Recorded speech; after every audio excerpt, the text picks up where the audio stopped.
শেখ শাহজাহান হলেন সন্দেশখালীর তৃণমূল কংগ্রেসের নেতা। একটা সময় তার দাপটে পুরো সন্দেশখালী স্তব্ধ ছিল। সেই শেখ শাহজাহান এখন জেলবন্দি। তার বিরুদ্ধে জমি দখল, ডেরি দখল এবং নারী নির্যাতনের অভিযোগ উঠেছে। একাধিক মামলা দায়ের করা হয়েছে। অন্যদিকে রেশন দুর্নীতিকাণ্ডে আগে থেকেই তার নাম ছিল। সন্দেশখালীতে এবার লোকসভা নির্বাচন সবথেকে বড় ইস্যু, আর সেই কারণেই বসিরহাট লোকসভা কেন্দ্রে এবার রীতিমতো হটসিট। এবার এই হটসিট নিয়েই ভবিষ্যৎবাণী করলেন শেখ শাহজাহান। জেল হেফাজতে শেষ শুক্রবার তাকে ফের বসিরহাট মহকুমার আদালতে পেশ করা হয়।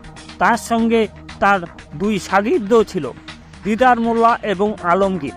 তাদের দুজনকে আরও 14 দিনের জন্য জেল হেফাজতের নির্দেশ দিয়েছে আদালত। তবে আদালত থেকে বেরিয়ে যাওয়ার সময় রীতিমতো বিস্ফোরক শেখ শাহজাহান। তিনি বললেন তাকে মিথ্যা মামলায় ফাঁসানো হয়েছে। তিনি নিজেকে নির্দোষ বলেও দাবি করেন।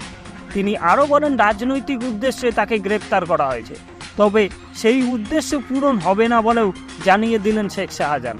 এদিন আদালতে সন্দেশখালীর তৃণমূল নেতা শেখ শাহজাহান বসিরহাট লোকসভা কেন্দ্রের ফলাফল নিয়ে ভবিষ্যৎবাণী করেন।